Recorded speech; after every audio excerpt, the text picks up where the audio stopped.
Hello friends, स्वागत है आपका आरके एकेडमी में।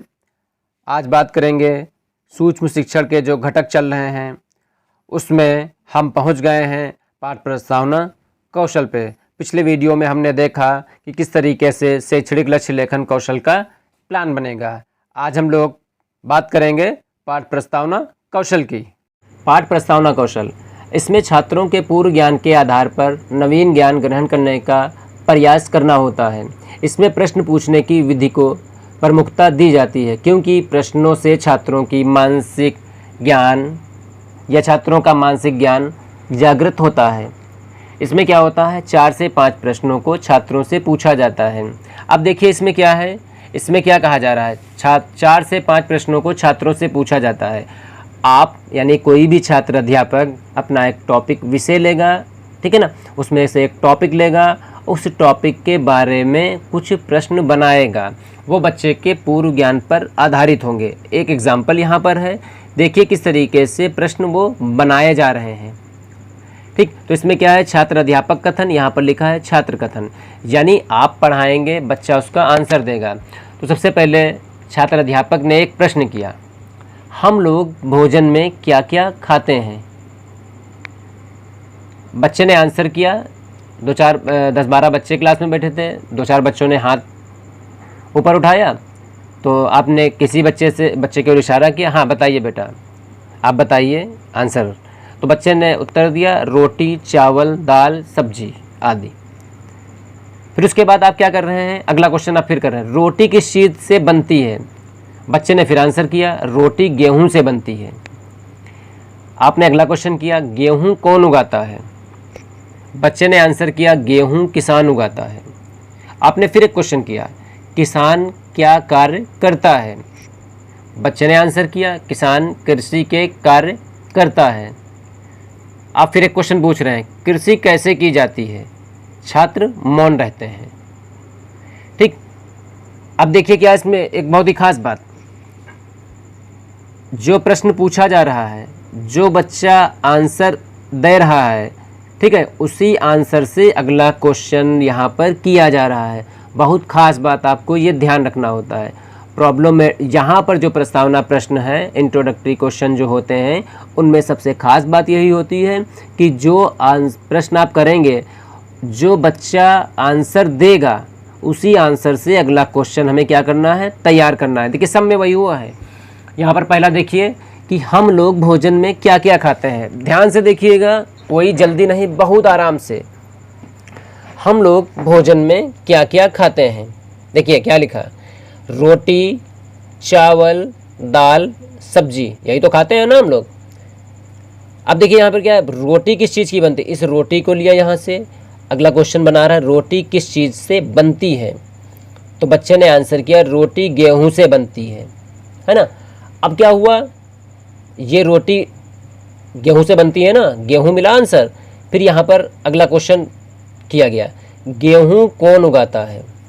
बच्चे ने फिर आंसर किया कि गेहूं किसान उगाता है। क्लियर। अब देखिए क्या हुआ, किसान आया, किसान क्या कार्य करता है, यानी अगला क्वेश्चन जो बना हमारा वो ये हुआ कि किसान क्या कार्य करता है। किसी बच्चे ने फिर आंसर किया, किसान कृषि के कार्य करता है, कृषि मिला। अब उसके बाद देखिए यहाँ पर अगला क्वेश्चन जो बना, कृषि कैसे की जाती है। ठीक, तो ये कृषि कैसे की जाती है, तो छात्र मौन रहते हैं।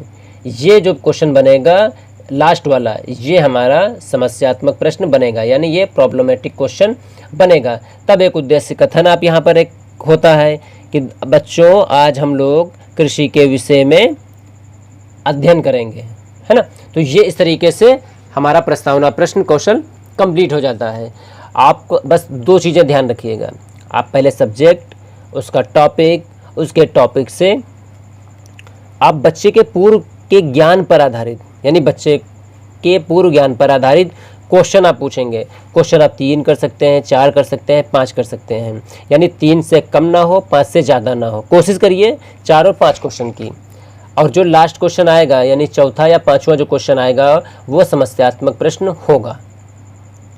ठीक, अब इसमें क्या है, कौशल के उद्देश्य, यानी कौशल के उद्देश्य इसमें क्या है, तो देखिए क्या है, नंबर 1, छात्र शिक्षकों को छात्रों का ध्यान प्रस्तुत पाठ की ओर आकृष्ट करने हेतु कुशल बनाना, यानी जो आप पढ़ाने जा रहे हैं, ठीक है, उसके बारे में बच्चों का ध्यान अपनी ओर आकर्षित कर लेना, है ना, ये यहाँ पर आएगा। छात्र शिक्षक क्या है यहाँ पे, जो छात्र अध्यापक यानी बीएड स्टूडेंट जो होते हैं वो छात्र शिक्षक या छात्र अध्यापक कहलाते हैं। फिर अगला पॉइंट आता है पूर्व ज्ञान के प्रश्न के लिए छात्रों को तैयार करने में छात्र शिक्षक को निपुण बनाना, ठीक है, यानी यहाँ पर ये कहा गया कि पूर्व ज्ञान के जो प्रश्न होते हैं वो छात्रों से पूछने के लिए शिक्षक को निपुण बनाना होगा। अगला आता है छात्र शिक्षकों को पूर्व ज्ञान को नवीन ज्ञान से जोड़ने में दक्ष बनाने, यानी बच्चे का जो पूर्व का ज्ञान होता है उसे नवीन ज्ञान से जोड़ देते हैं, किस तरीके से जोड़ना चाहिए। फिर चौथा यहाँ पर आता है प्रस्तुत पाठ में छात्रों की रुचि उत्पन्न करने में छात्र शिक्षक को कुशल बनाना, यानी जो आप पढ़ाने जा रहे हैं तो उसमें क्या होगा, छात्र शिक्षक कुशल है या नहीं है, यानी छात्र अध्यापक कुशल है या नहीं है, ठीक है, तो वो यहाँ पर आएगा। ये कौशल के उद्देश्य हो गए। फिर उसके बाद होते हैं कौशल के घटक। देखिए घटक कौन कौन से इसमें हैं। पहला यहाँ पर आता है कि छात्र के पूर्व ज्ञान से प्रश्न और कथनों को संबंधित करना, इन छात्रों के पूर्व ज्ञान से प्रश्न और कथनों को संबंधित करना, यानी जो प्रश्न होते हैं वो पूर्व ज्ञान के आधार पर होते हैं। कथनों और प्रश्नों को श्रृंखलाबद्ध करना, यानी श्रृंखलाबद्ध ये होगा जैसे कि अभी क्या हुआ, हम लोग भोजन में क्या क्या खाते हैं, बच्चे ने बताया रोटी, चावल, दाल, सब्जी। फिर अगला क्वेश्चन क्या बना, रोटी किस चीज़ की बनती है, रोटी गेहूं से बनती है। गेहूं कौन उगाता है, गेहूं किसान उगाता है। किसान क्या कार्य करता है, किसान कृषि के कार्य करता है। कृषि कैसे की जाती है ना। तो यहाँ पर क्या हुआ, कथन और प्रश्नों को श्रृंखलाबद्ध करना, यानी जो प्रश्न होंगे वो श्रृंखलाबद्ध होंगे हमारे, यानी जो आंसर हमें मिलेगा उसी आंसर से अगला क्वेश्चन हम तैयार करेंगे, ठीक है।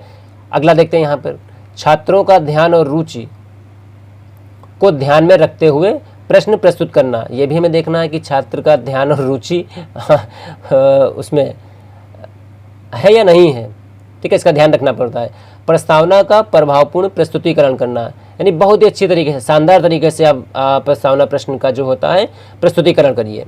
कथन और प्रश्नों को श्रृंखलाबद्ध करिए। यहाँ पे उचित सहायक उपकरणों का चयन, अगर आपको लग रहा है कोई सहायक सामग्री अगर यूज़ करने वाली है तो आप उसका यहाँ पर चयन कर लीजिए, वरना कोई बात नहीं आएगी। उपयुक्त और समुचित अवधि, यहाँ पर क्या होता है, उपयुक्त और समुचित अवधि यानी 6 मिनट का टाइम आपको भी मिलेगा, ठीक है।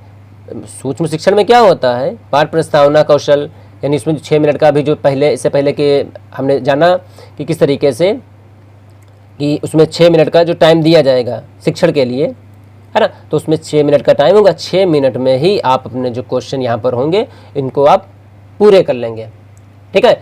आई होप दोस्तों अच्छे से यहाँ पर आपकी समझ में आ गया होगा। कोई प्रॉब्लम अगर हो सब्जेक्ट को लेके, टॉपिक को लेके, इंट्रोडक्शन क्वेश्चन आपके नहीं बन रहे हो, कहीं पर कुछ ना समझ में आ रहा हो, तो कमेंट्स बॉक्स में आप कमेंट्स करिए।